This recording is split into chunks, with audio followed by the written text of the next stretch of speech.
Olá, olá, boa tarde a todos e bem-vindos a mais um vídeo aqui do canal da Exame Invest. Eu sou Carlos Cauto e sou editor da Exame Invest. Estamos aqui para falar de mais um resultado de uma das empresas mais importantes também, entre as mais queridinhas de vocês, público de investidores, né? Eu sei que vocês procuram bastante por esse ticker, né, em nosso site. Estamos falando da PetroRio. E vamos então analisar os resultados que acabaram de ser publicados, resultados do terceiro trimestre de 2021, de julho a setembro, né, deste ano. Vamos falar com o CEO da PetroRio, o Roberto Monteiro.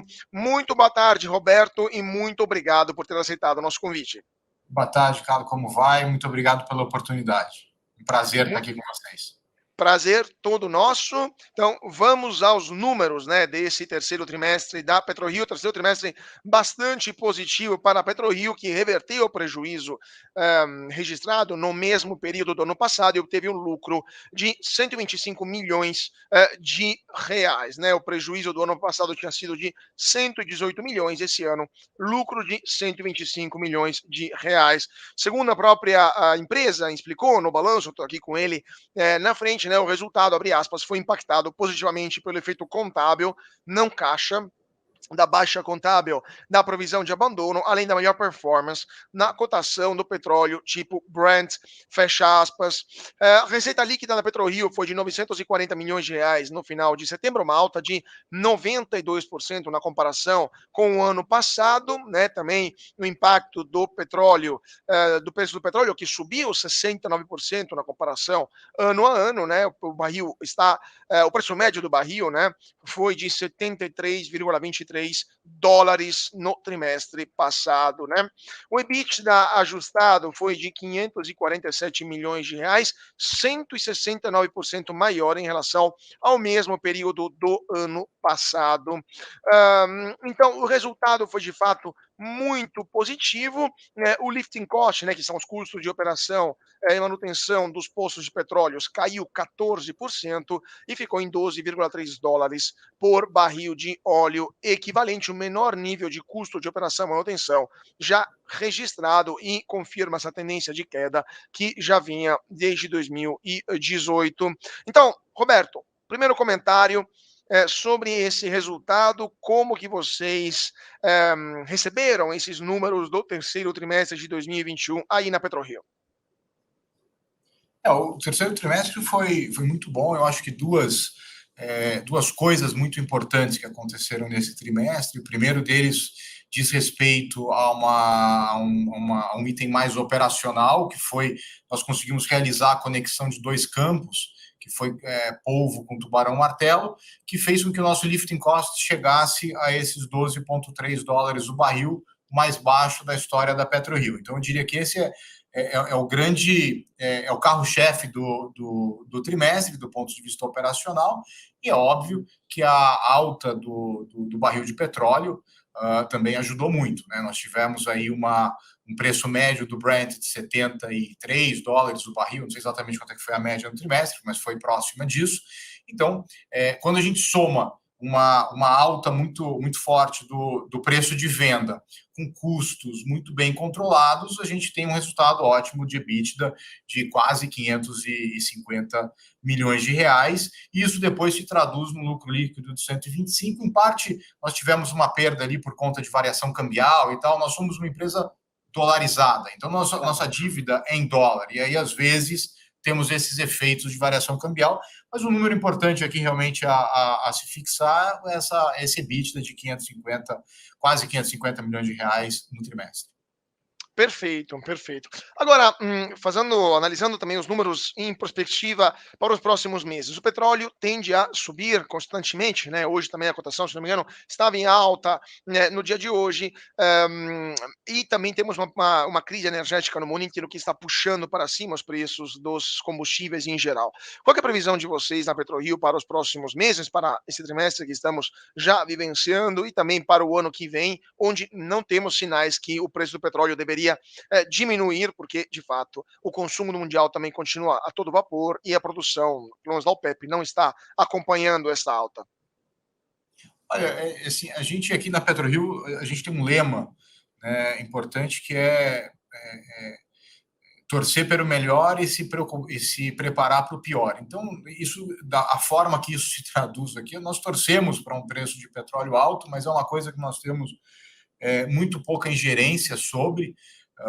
É uma commodity, a PetroRio produz uma parcela muito pequena dessa commodity no mundo, então nada que a gente faça pode melhorar. Existe uma tendência de que esse preço se mantenha, pelo menos nesses patamares, por algum tempo. Existiu, nos últimos anos, um subinvestimento na indústria como um todo. O petróleo, em 2014, quando começou a cair, as empresas começaram a cortar a exploração, e isso faz com que seja cada vez mais difícil colocar volume em linha. Né? O mundo vai aumentando a necessidade de petróleo, ou pelo menos mantendo constante, como a sua oferta de petróleo ela não consegue acompanhar, isso acaba ajustando no preço, tá? E é isso que a gente está vendo nesse momento, principalmente nessa volta de pandemia, que muita coisa volta com um pouco mais de gás do que tinha passado. Tem uma demanda represada. Né?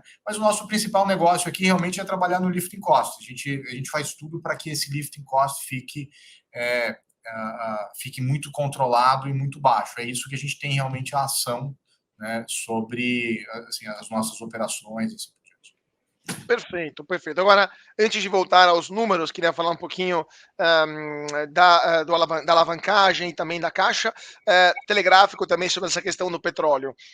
Então, vocês não estão preocupados que o petróleo possa ser substituído em breve, pelo menos no médio prazo, por outras fontes de energia, carros elétricos, assim, a primeira coisa que me vem à mente, mas também de outras fontes. Vocês ainda têm uma perspectiva que o petróleo vai se manter por um bom período de tempo como a principal fonte de energia do mundo inteiro?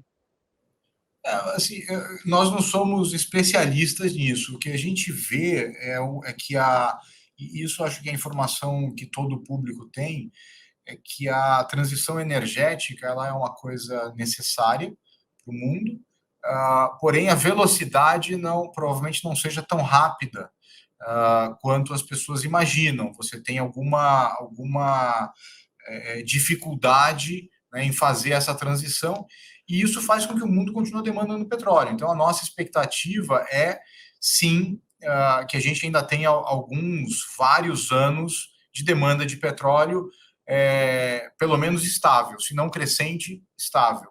E isso muito em função dessa velocidade de transição que não é tão alta quanto muitos gostariam que fosse. Claro, claro. E a PetroRio, no caso, está se preparando também para alguma transição energética, mudando o core business, ou ainda não estão pensando nisso? Ainda é cedo para pensar nisso? Então, as empresas de petróleo, na nossa opinião, todas vão ter que se reinventar em algum momento. Né? A nossa proposta ainda é ser uma empresa puro sangue de petróleo. Né? Continuar produzindo petróleo e, é óbvio, sempre tentando trabalhar muito o meio ambiente. Então, a nossa função aqui ela é sempre consolidar a produção, produzir mais com menos recursos e assim por diante. É claro que a gente muitas vezes acaba gastando mais em manutenção e tal, mas no geral a gente consolida muito a produção nas nossas unidades. Então, a forma que a gente contribui para o meio ambiente ela é muito baseada nisso, sabe? Baseada em produzir mais com menos ativos, com menos barcos envolvidos e assim por diante. E é isso que faz que a gente venha reduzindo a nossa pegada de carbono. Perfeito, perfeito. Agora, vamos falar um pouco, voltando a falar, né, dos números. Ontem, você declarou que a PetroRio tem espaço para aumentar a sua alavancagem abre aspas, com tranquilidade, fecha aspas, e a empresa, sempre segundo suas palavras, teria, abre aspas, um poder de fogo de mais de 1,5 bilhão de dólares para eventuais novas aquisições. Então, antes de falar do que está acontecendo com a Petrobras, que vou deixar para o finalzinho dessa entrevista, vocês fecharam esse terceiro trimestre com um caixa líquido de 197 milhões, perdão, 197 milhões de dólares e uma alavancagem, ou seja, uma dívida líquida em relação ao EBITDA negativa, né, de 0,5 vezes. Então, como é que está a situação? Vocês estão preparando os canhões, vamos dizer assim, né, para esse poder de fogo, e onde que vão ser apontados esses canhões? Tá. Olha, cara, a gente fechou o trimestre, né, com esse caixa líquido de 197 milhões de dólares, mas o caixa bruto da companhia, o caixa que a companhia tem acesso, o dinheiro que está no banco, que está na conta do banco, ele fica perto de 1 bilhão de dólares. Tá? Nós chegamos ali a quase 900 milhões de dólares de caixa bruto. Né? Então, esse é o caixa que realmente está na conta do banco. Tá?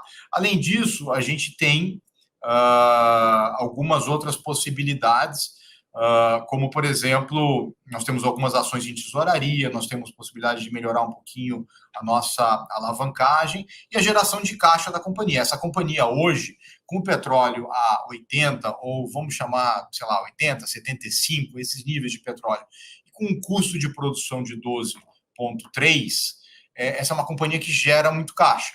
Tá? Então, esse dinheiro que está na nossa conta, seria o nosso caixa bruto, mais a geração de caixa, leva a gente a esse poder de fogo que eu comentei, de 1,5 bilhão, 2 bilhões de dólares, dependendo de como você olhar, com bastante tranquilidade, tá? Sem mexer demais nesses níveis de alavancagem.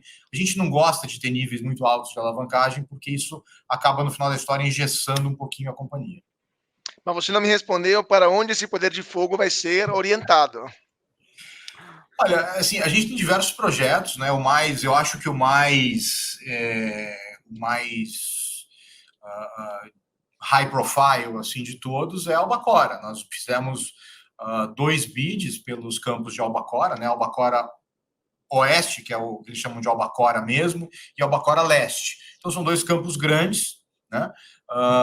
E é um negócio de alguns bilhões de dólares. Então, sem dúvida, o nosso poder de fogo, nesse momento, o nosso alvo é o conjunto ali dos albacoras, que nós fomos escolhidos agora pela Petrobras como preferred bidders. Né? Tem um longo caminho pela frente ainda, mas já é um início.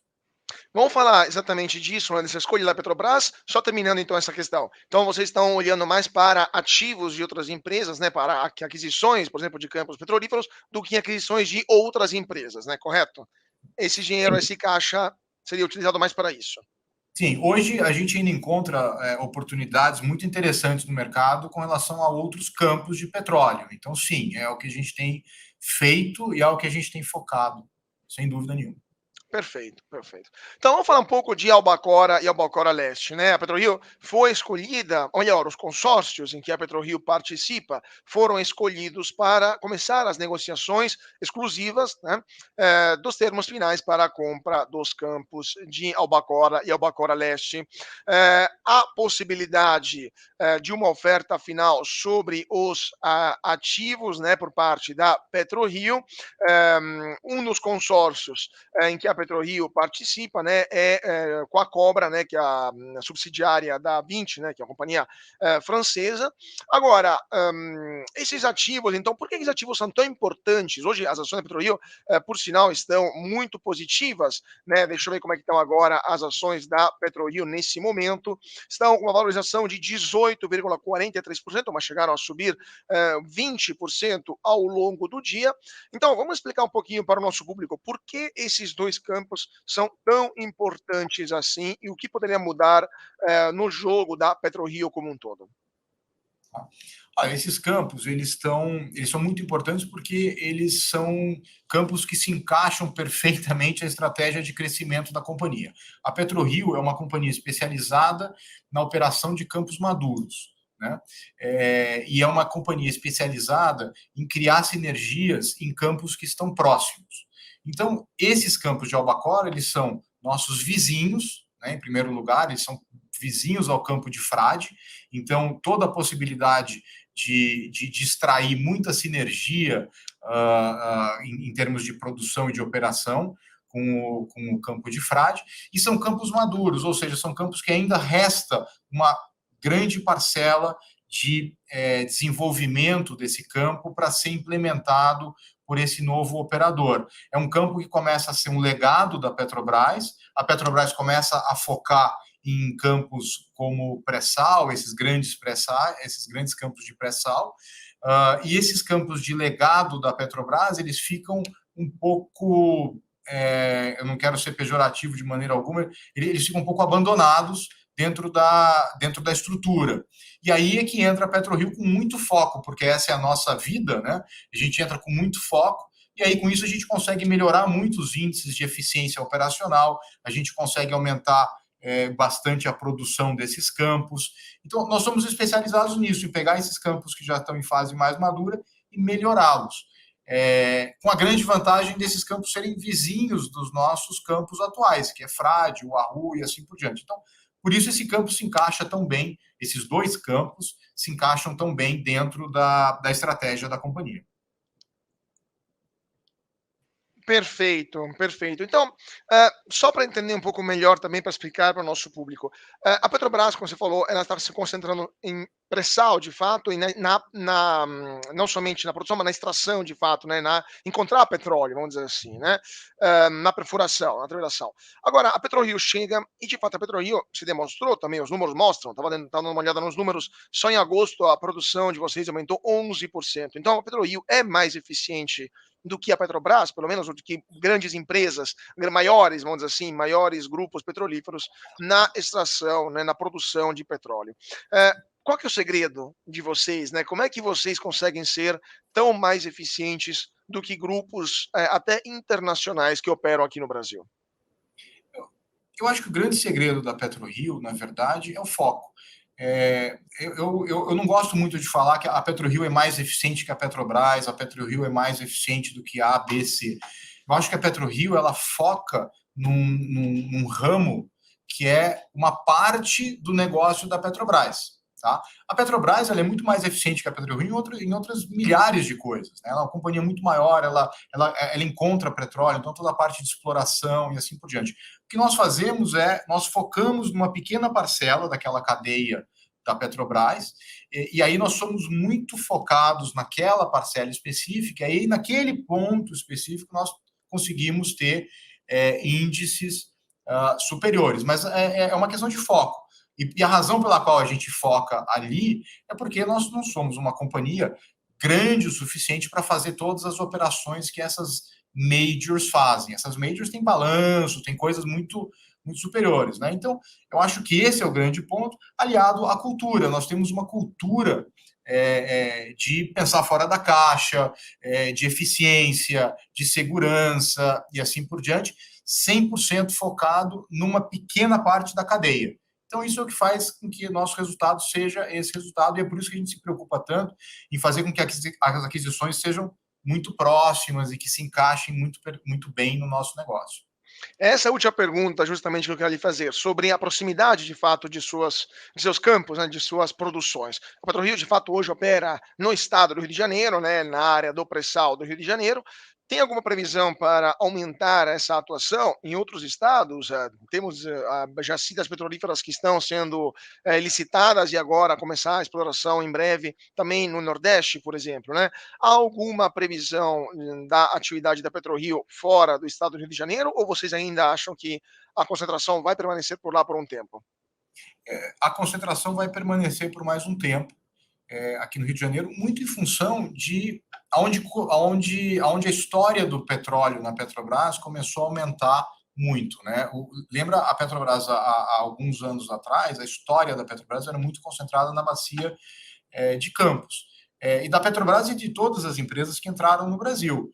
A gente comprou campos da Chevron, da BP e assim por diante. Então, ali é que acontecia o petróleo no Brasil. Ele começou mais ao norte, mas ele, por muito tempo, teve muita importância na Bacia de Campos. E a gente opera muito na Bacia de Campos por isso, porque a gente compra ativos maduros, e ali onde estão esses ativos maduros, que possibilitam que a gente consiga consolidar essa operação e ter muito foco ali. Eu vejo ainda diversas oportunidades na Bacia de Campos, então a gente deve ficar por ali.